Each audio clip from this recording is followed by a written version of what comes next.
Hey, good afternoon, good people. How are you today?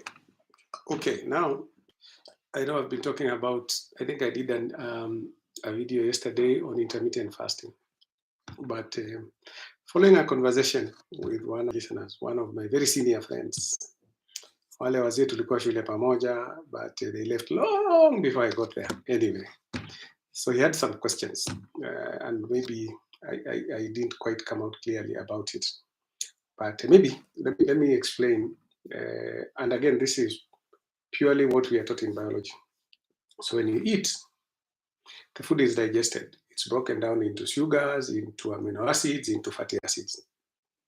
This is to enable it to be absorbed in the body to provide certain services. But mainly, sugar is for energy. In other words, the food is digested to power the body. So that certain functions, thinking, even your brain needs energy to work, your stomach needs energy to digest, you need to walk around. If you're doing anything that requires movement, you need energy. So long ago, what used to happen is you probably eat maybe once or twice a day. So what it meant was that when you eat very early in the morning, regardless of what you've eaten, by the time you eat next time, and because a lot of what you're doing, you're walking. If you're going somewhere, you're walking. There were no vehicles, or you go to the shamba to till. So you use all that energy from the food that you ate. So by the time you go to eat again, there is nothing. Your body is literally starving. So you eat again, and quickly that food is digested. Now, because of lifestyle change, one, we eat very often because a guy will take break. Somebody will not a guy. Somebody will take breakfast maybe at 7 in the morning, and then have a cup of tea with some biting at 10, then eat lunch, then at 4 o'clock. So that means that the body, and then you have a sedentary lifestyle. So that means that the body does not digest all the food that you've given, doesn't use all the energy that you've given it during the day. So it goes in storage. So it is stored as fat. Basically, there are other bits and pieces, but I don't want to get too technical because I don't understand the technical details myself. But it is stored as fat.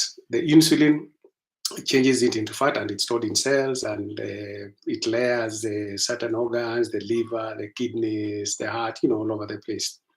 So now what happens then is you find that every time you eat, the energy needs to be stored, the sugar needs to be stored in the cells, and the cells fulfill.